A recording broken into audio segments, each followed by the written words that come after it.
Live from the podcast studio, this is from Long Distance Marriage with Rich and Andrea. We're a once long-distance couple who closed 5,000 miles of distance and are now happily married. We talk long distance, marriage and relationships.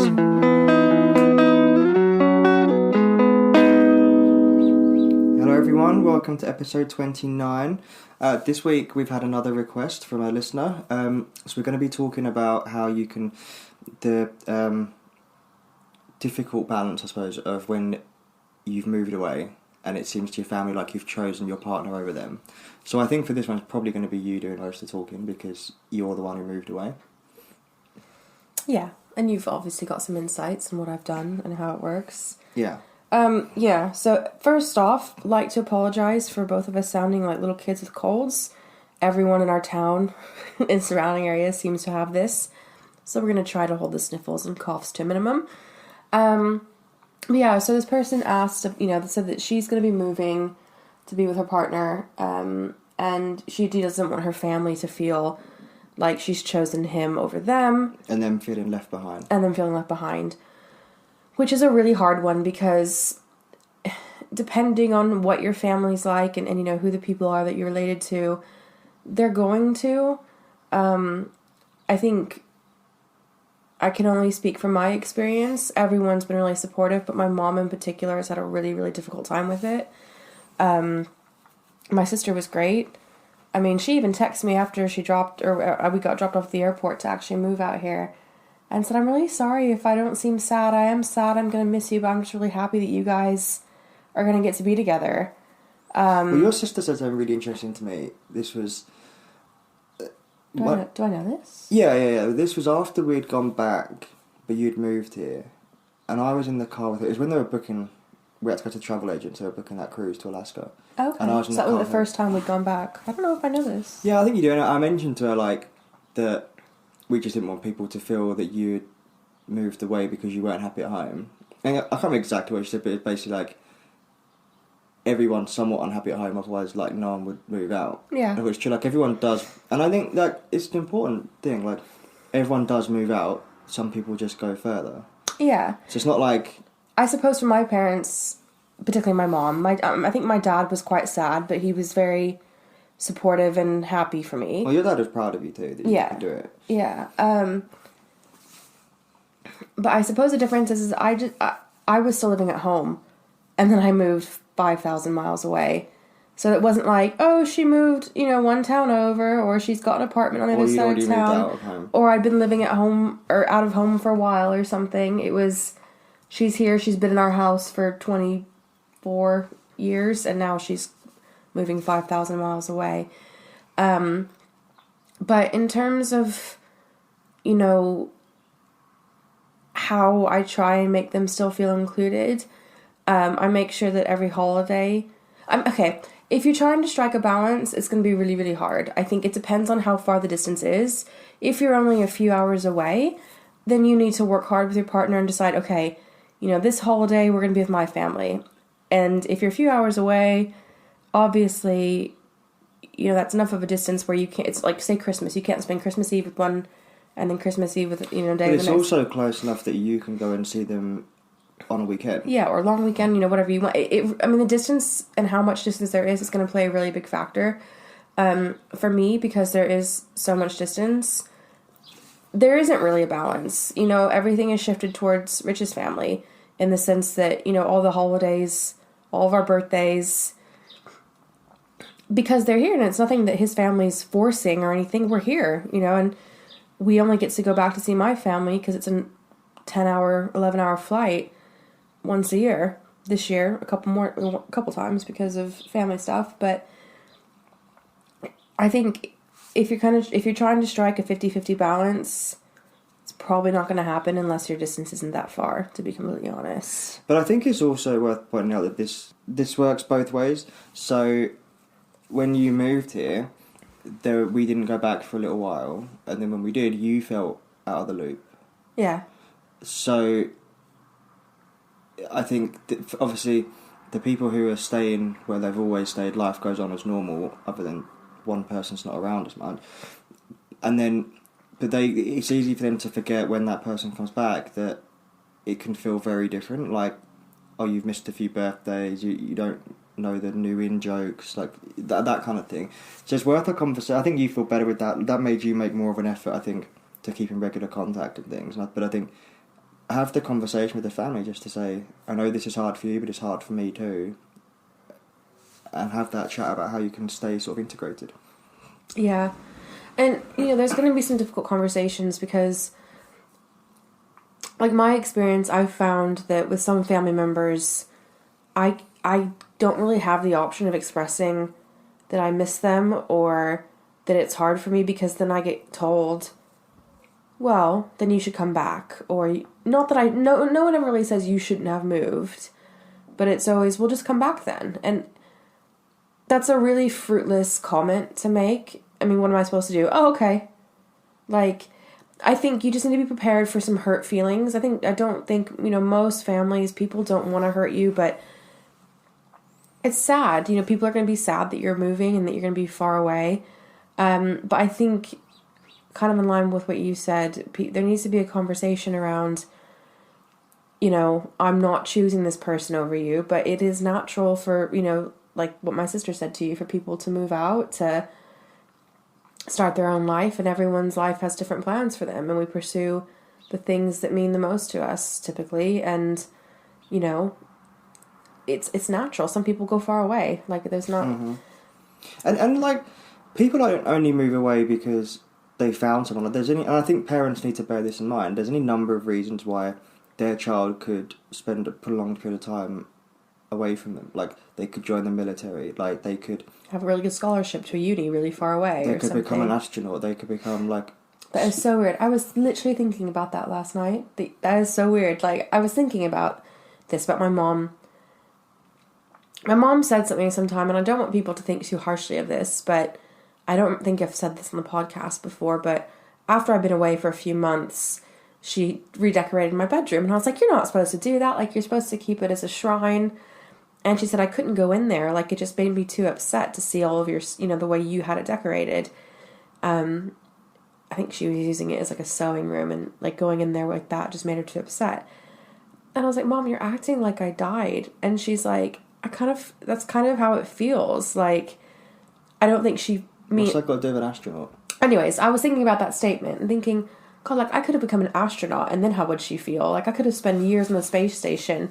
Yeah. And it's true. Like, you think, well, I only went to another continent, I could be in space. Yeah. But there's there's that. I mean, if you'd said to your parents, oh, I'm going to try to become a musician or an athlete, whatever, they probably won't have the same objections. But then you think, well, so if you're like a basketball player, they spend a lot of, they play games like most days of the week. They're traveling, they're out of state.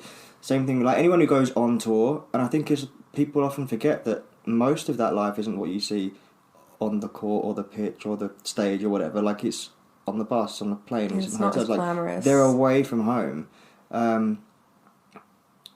So yeah, like, it's not, and I think it's just worth parents sort of bearing that in mind. Is, okay, you're hurt that I've moved away to be with this person, but a lot of people end up spending prolonged periods away from home, or big distances away from home for their careers. Like, okay, maybe there's a silver lining to the parents, I think, but those people are likely to come home, but they're probably not. So I just think it's one of those ones where emotions obviously are the knee-jerk reaction, is how they feel. Yeah, which is natural. But if you can get to the point where you can have a sensible, mature conversation, it's worth them sort of being made to realise that, okay, yeah, it's not like everyone else's kids at home. Yeah. And I think... And not just, but on that point, when you're in that, when you're in the area where it's your job is taking you away from home, then you're also away from your own kids and your own spouse, let alone your parents. So you're completely on your own. So then a lot more people are in that conversation of, oh, they're not around. Whereas with long distance relationships, it's just, that set of people that you've moved away from, and it's not that makes it any easier, but it's nuanced, I guess. Yeah, maybe. But I think just because it's not possible to strike a 50-50 balance doesn't mean that, you shouldn't try. I think, like we said, we've been saying, you need to have conversations about, start talking to your parents. Like, how often would you like me to visit? How often will you come visit me? You know, maybe we can. I think if you start planning a visit before you've even moved, that can be really a relief to family members, so they know when they're going to see you next. They know whether you're going there or they're coming to you. I think, yeah, they want to know that you still care. Yeah. And not even that. I think most people probably won't automatically think, oh, they're moving away, they don't care. It's just hard to deal with, and it's sad, but... Yeah, but when people move away, it's very easy for them to sort of slip away a little bit. But I think, you know, the good thing about this is it can make you be more intentional with your time. Yeah, I agree. You cherish it more. You make more of an effort to talk to them. And you know, we always talk about communication and technology. That's, you know, if you moved away 20 years ago, you'd have to, like, you'd be paying a lot of money for long-distance phone calls. Well, I mean, even for me, so I moved away almost 8 years ago. This summer, it'll be 8 years, and at the time... FaceTime was pretty new. So I had to use Skype on my phone, and Skype phone calls at the time. Like, my parents didn't have Skype apps. I mean, they didn't even have smartphones at the time. They do now, but I had to, like, load up my Skype account with money and call their landline. So it used to be expensive. Yeah. I mean, it was cheap with Skype. It was only, you know, a couple $. But you paid for it. It's not like that. And then I remember... But then even before Skype, I'm talking when you had to call on the landline, it was or really write letters expensive. and send telegrams. And now, you know, you can FaceTime and have a video chat at the drop of a hat. And it does. It's not the same, obviously, but it does help. Yeah. But yeah, I think definitely have a conversation. Always have a trip planned.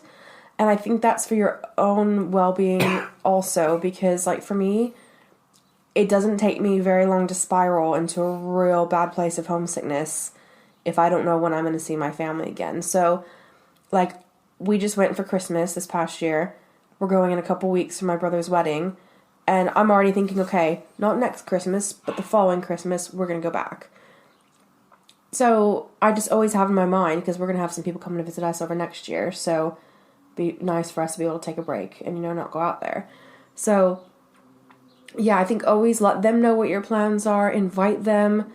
I think if you do have big events happening, and the distance isn't too far, so say, for example, you get a job promotion and you're going out to celebrate, like, if it's something that can be planned a couple weeks ahead and they can be there for it, like, try to include them as much as you can. Otherwise, what I do when these things happen is I just make sure to schedule a FaceTime date. So, like Christmases, when we're here in England, we're not with my family in America, we split our time between Rich's mom and stepdad and his dad and stepmom. So I just always make sure that I contact either my brother or my mom, someone who's always near their phone, because they're always all together at Christmas, and just say, right, when is everyone going to be together? Like, what time are you doing presents or whatever? And I make sure that whatever's happening with Rich's family, I step out, I go into a quiet room. Rich often comes with me for a little bit to say hello to everyone, and I just have a talk. You know, I FaceTime. I tell them what we've got for presents and what we've been up to, just as you normally would. So I just always make sure that we have special occasion dates. Same thing like for my nieces and nephews' birthday parties. You know, it's often really difficult to FaceTime in, but at least make sure that I try and talk to them on the day of their birthday. And you just try and find ways. I mean, I have a little ritual. I mean, with the time difference for me, when I'm leaving work, it's kind of mid to late morning in America. So I can I call my mom and dad on the way home, you know, once or twice a week. I text with them. I send them to things that make me think of them. Like a little while ago, we went out to dinner to a restaurant that we don't go to very much, but we went to with my parents the last time they were here. And, you know, we sat at the same table and I sent my dad a picture. So I don't know. I mean, I just try and find little ways to let them know I'm thinking of them and include them as much as I can, and also ask to be included.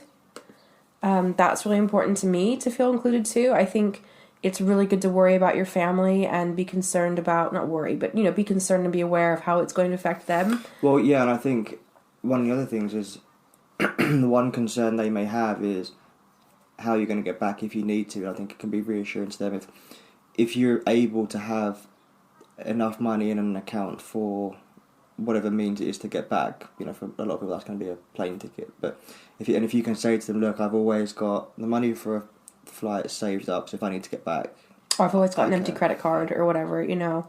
Yeah. I mean, that's what I- just a bit reassuring to them that you're not completely scared. And it also works as, you know, if it all goes wrong, you're able to get home again. Yeah.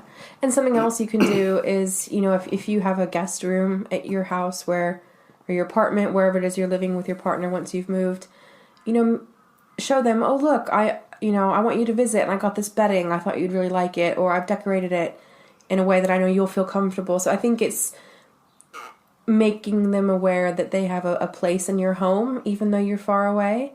I mean, you know, we still have a place in my family's homes, and yeah, that means a lot to me. But I think it's important to not forget about how you're going to feel through this process, because that's what you're going to be faced with. Obviously, once you leave, you know, apart from when you talk to your family, you're not going to see it every day. You're not going to feel what they feel, but you are going to be hyper aware of how you're feeling. And it is scary. It is upsetting. And it is really, really hard. So I would suggest, I think we touched on this in other episodes, you know, having a plan for what you're going to do for yourself when you're feeling upset. I mean, sometimes for me, if I'm feeling really, really homesick, you'd think, okay, schedule a call or just call someone back home. But sometimes that makes me feel even worse. Sometimes it's exactly what I need. So you just need to have a few ideas of what you're going to do and how you're going to handle that. Like this week, I was feeling a bit down after a long day at work, and I tried calling several of my family members and no one could talk. And it really, really, really bummed me out. And so I came home and did, you know, watch a favorite show and just did little things to be gentle with myself. And I think you need to have an action plan for that. And also let your partner know what you're going to need from them. And that's something that I tried really hard to do from the beginning in terms of letting Rich know this is going to be hard. You're going to have a lot more of a job cut out for you than, you know, just a normal guy in a normal relationship would. I mean... That's a good point. Like, obviously all the focus goes to the person moving, but for the person who's taken on that sort of responsibility, I don't think everyone's cut out for that. Yeah, it's a lot of work, and it's not just a lot of work. Like, it's not. I don't mean that in a bad way. There's a degree of there's more work. There's also things like it's not like having a normal relationship in the sense that, as you said, we have to plan to go back fairly regularly, which costs money and it takes time. So it means if we're going away more often than not, it means we'll go back and see your family. It means if you visit in that country, then you can be family, and that's all good. Don't get me wrong, but I don't think it's going to be for everyone. You've also got the emotional aspects, like you said, when you're in that dark place. I'm your support here, and if so, you know when you do move, like if you're not, if you haven't integrated into that place, you haven't made friends or developed a network, then you're relying on one person, which is hard. You can't expect your partner to be. You can't expect your boyfriend to be your girlfriend, and you can't expect your girlfriend to be your boyfriend. Like, people play different roles, and but there's an emotional responsibility. Yeah, responsibility that I don't think it needs to be dwelled on before, but both of you need to think: is that person up for that task? And you need to think for yourself: am I up for that task? Am I going to be able to step up to that? And you know you what? kind of learn as you go, don't you? Yeah, you may not be up to it straight away, but if you know, it's something you need to be willing to take on. If Yeah. you're willing to do it, you grow into it, and, Yeah. and it comes with practice and experience. But if you're thinking like, it kind of forces you to be mature. But if you're, you know, we see a lot of the people who are in long distance who are very young. Yeah. And I think the younger you are, the harder it is, because it just takes a level of maturity that I think often just comes with sort of age and experience. So, not to put anyone off, but just be aware of it. Just think, I'm going to need to depend on that person, and that person's going to depend on me at those moments, and are we happy about that? And you may not be happy about it all the time. I mean, let's face it, if long distance was easy, there wouldn't be a whole support community on every social media platform for it. We wouldn't have a podcast about it. Well, I think the bigger picture to this point is that you end up trading everyone currently in your life, your friends and your family and whoever, and you kind of swap them all for potentially one person, and that's huge. Yeah, and it's something I've said before, that just because you're closing the distance with your long-distance partner doesn't mean that long-distance relationships are not a part of your life anymore, because now your entire family and all of your friends back home become those long-distance relationships. And you're going to need to find a way to maintain that. I mean, in a lot of ways, the sort of effort that you were putting into your long-distance relationship with your partner, some of that effort is now going to shift into your family. I think for me personally, at first, I spoke to my family almost daily. And then after maybe a couple months, I really toned it down. And I think part of that was because it was hard to maintain just talking all the time. It was inconvenient with the time change. But I'm also a little bit glad I did it, because it gave me some time to plant my feet and, get myself into a routine here. And, just kind of find my life here. And then, as Rich said, after we went back to visit for the first time, I kind of realized how out of the loop I felt. And then I could kind of see, from having done constant contact to not enough, what my happy medium was and where I was comfortable. So yeah, I think you just need to find how much contact is going to feel right for you and for your family. What do they need? Dads, maybe they don't need to hear from you every single day or every couple of days, but moms might need to hear from you a little bit more. I think it's not just the frequency, it's what you're telling them. So, like, if something happens to you, good or bad, tell them. Like, keep them involved, and don't just check and say, hi, how are you, wanted to talk. Like, that's all good, but let them know that you still think of them when you've got news to share. Yeah, and that you still need them. I mean, just this week I called my parents up about something that was troubling me and I wanted some advice on, and it felt really good to talk to them. And I'm sure it was nice, they don't have any kids at home anymore. My brother and sister don't really need them anymore in terms of advice and stuff, and I needed them, and it was probably nice for them to feel needed too. So yeah, definitely talk to them when something happens, or when you're having a hard time with work or school or whatever it is. That's going to go a long way in making them feel still included and like they're part of things that are happening in your everyday life, which is probably what the big concern is. That obviously they'll still talk to you, they'll still see you sometimes, but you're not going to have that, maybe not day to day if you didn't live at home anymore, but certainly if you even still in the same town, going shopping with your mom, having barbecue at your parents' house, those things. Yeah, big to differ. Like, when we went back for Christmas, we had a big family day out where we went to Universal Studios. Yeah. Like, we'd never done that before, and it's just a different, it's quality time. It's not the same as all being at the house or all going to the movie theatre or whatever. It's, that's like a really big experience that everyone got to enjoy. So it doesn't have to be like that specific thing. It doesn't have to be particularly expensive, but it's something where you make new memories and you share a different experience together. And I think when there is that distance, it kind of aligns everyone to think we need to make the most of this time. Yeah. And I think also we touched a few minutes ago on kind of the person in the relationship that's not moving. So for instance, like the Rich of your relationship, that person also needs to be aware that I think it can be a bit scary for that person. If your partner's moved to where you are and suddenly they're sad and they're saying, this is really hard, I don't know if I can do this, you're going to have moments where you feel like that. And the person who hasn't moved needs to be really strong and not get too alarmed by that and think like, oh my God, they want to leave, or, they don't love me enough, I'm not doing enough. I mean, you need to be supportive, but you also need to know that they just need to feel what they're going to feel, and a homesickness is a big part of that.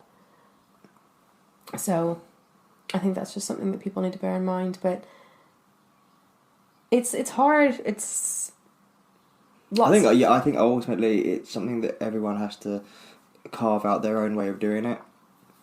But really it comes down to be really open and communicative with your family before you're leaving. Include them in some of the decision making, like if they can come and help you, the two of you pick out apartment, or, whatever it is, include them in it as much as you can.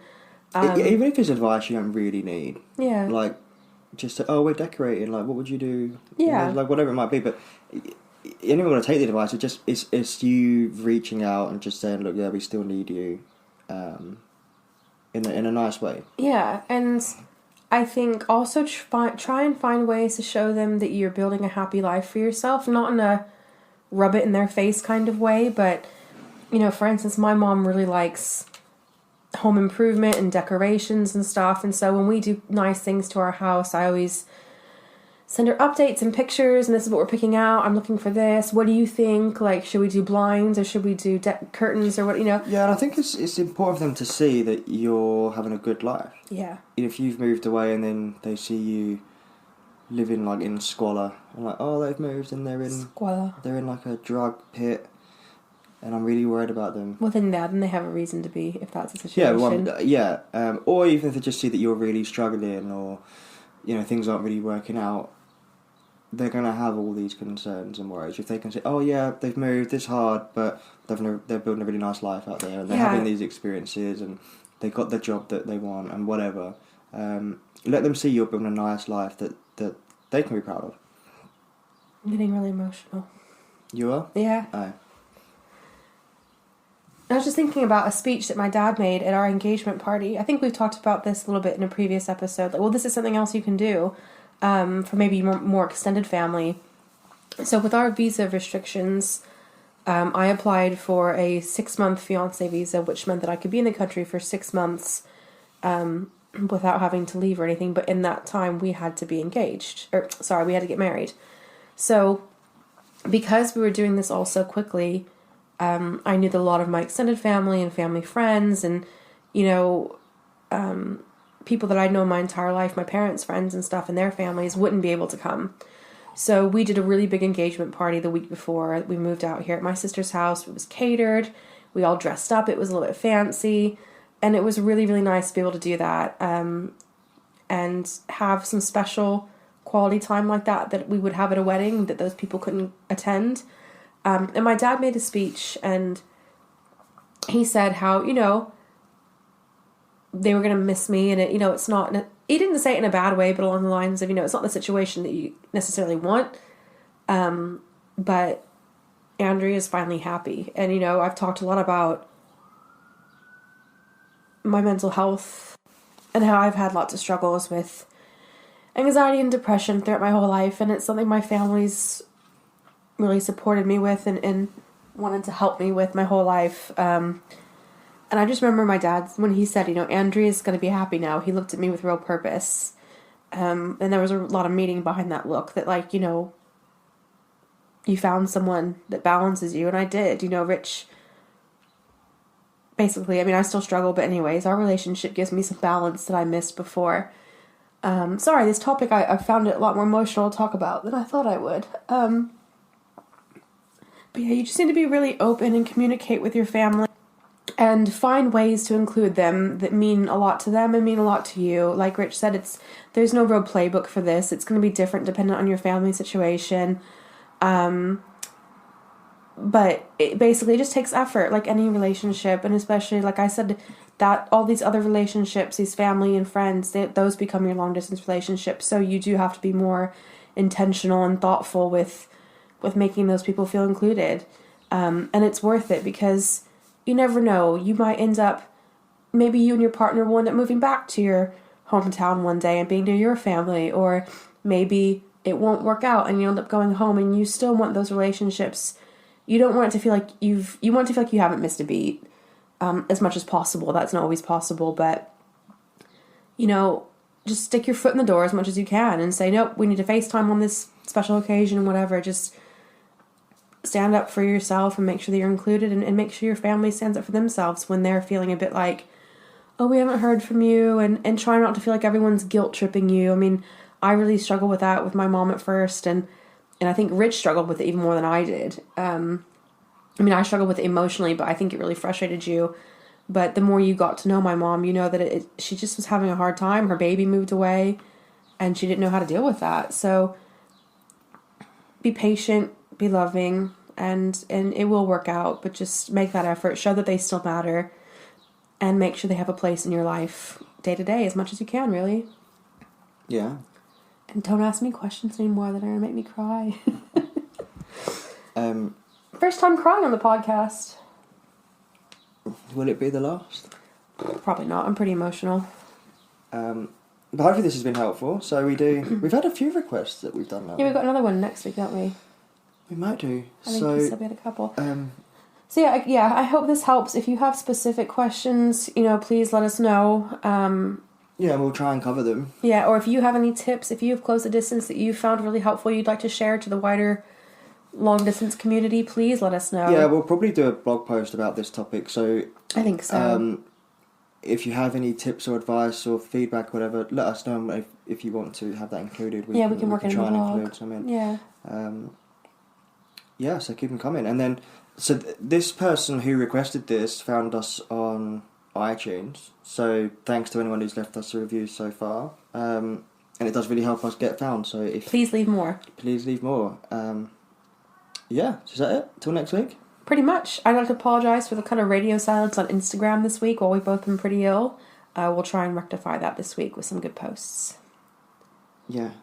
And hopefully we won't be so snotty next week. Hopefully. Alright, thanks guys.